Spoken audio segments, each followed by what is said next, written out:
নমস্কার বন্ধুরা, মৌস কিচেনে সকলকে স্বাগত জানাচ্ছি। আজকে যে রেসিপিটি আমি আপনাদের সামনে শেয়ার করছি সেটি হলো এগ বোন্দা। এটি সন্ধ্যাবেলায় স্ন্যাক্স হিসেবে আপনারা খেতে পারেন। টমেটোর সসের সাথে আমি এগ বোন্দা পরিবেশন করেছি। এখানে আমি নিয়েছি চারটে ডিম আমি সিদ্ধ করে নিয়েছি। এবার মাঝখান থেকে আমি চাকু দিয়ে দুখণ্ড করে নিলাম এইভাবে। তার মধ্যে আমি দিয়ে দিচ্ছি সামান্য অল্প গোলমরিচের গুঁড়ো, দিয়ে দিচ্ছি সামান্য অল্প লাল লঙ্কার গুঁড়ো, তারপরে দিয়ে দিচ্ছি সামান্য অল্প লবণ, দিয়ে আমি সাইড করে এটা রেখে দিচ্ছি।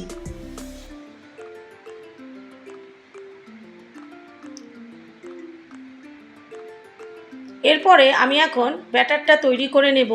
এখানে আমি নিয়েছি 4 চামচের মতো বেসন, দিয়ে দিচ্ছি 2 চামচের মতো চালের গুঁড়ো দিলাম যাতে ক্রিস্পি ভাবটা আসে।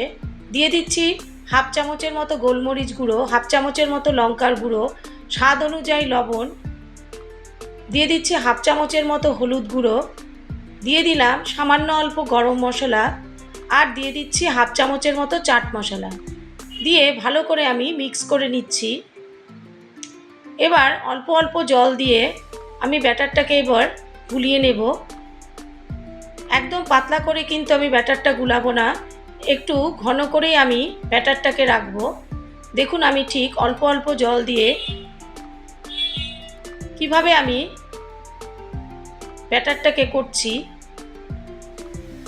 আমি কিছুটা ফেটিয়ে নিলাম, নিয়ে অল্প অল্প জল দিয়ে আমি ঠিক এই ঘনত্বের ব্যাটারটা তৈরি করব। দেখুন ঠিক এই টাইপের হবে, একদম পাতলাও না আবার একদম ঘনও না, এইভাবে রেখেছি। এবার আমি আলুটাকে মেখে নেব। এখানে আমি 2টো আলু নিয়েছি, মাঝখান থেকে খণ্ড করে সিদ্ধ করে নিয়েছিলাম আলুগুলোকে। এবার গ্রেটারের সাহায্যে ভালো করে গ্রেট করে নিচ্ছি, যাতে একটু শক্ত ভাব না থাকে। এইভাবে আমি আলুগুলোকে গ্রেট করে নিলাম। দেখুন আমি আলুগুলোকে ভালো করে চটকে নিলাম। এবার এর মধ্যে আমি দিয়ে দিচ্ছি স্বাদ অনুযায়ী লবণ,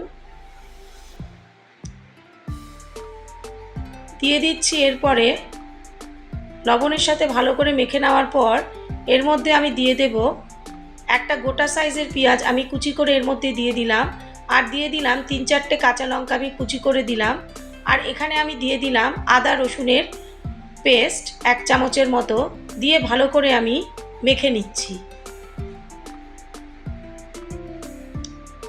এইভাবে ভালো করে মেখে নেওয়ার পর এখানে আমি দিয়ে দেব হাফ চামচের মতো চিলি ফ্লেক্স দিয়েও আবার ভালো করে মেখে নেব। এবার ডিমের যে অর্ধেক অংশটা আছে তার মধ্যে আমি এবার আলুর কিছুটা অংশ নিয়ে এবার ডিমের সাইডে এভাবে আমি দেখুন কিভাবে লাগাচ্ছি, এইভাবে আমি সাইড করে লাগিয়ে দিলাম ডিমের সাথে। প্রত্যেকটা ডিম আমি এইভাবে আলুর সাথে এইভাবে লাগিয়ে নেব।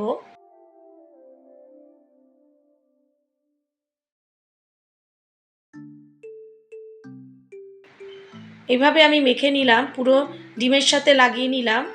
এবার তারপরে আমি ব্যাটারের সাহায্যে এইভাবে পুরো ডিমটাকে আর আলুটাকে ভালো করে এইভাবে ব্যাটারের সাহায্যে দিয়ে এবার গরম তেলের মধ্যে আমি ভেজে নেব।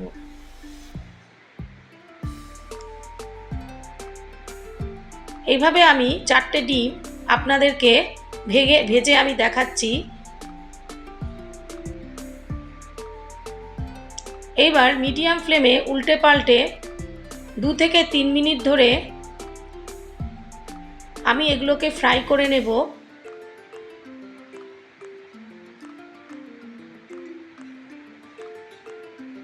আপনারা স্টার্টার হিসেবেও এটাকে খেতে পারেন।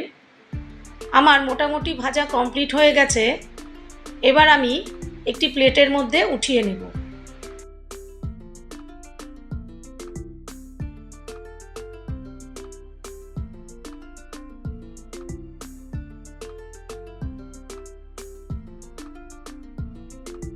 এবার আমি একটি কেটে আপনাদেরকে দেখাচ্ছি।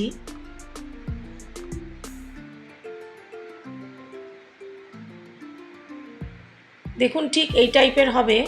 এই রেসিপিটি দেখার জন্য ধন্যবাদ।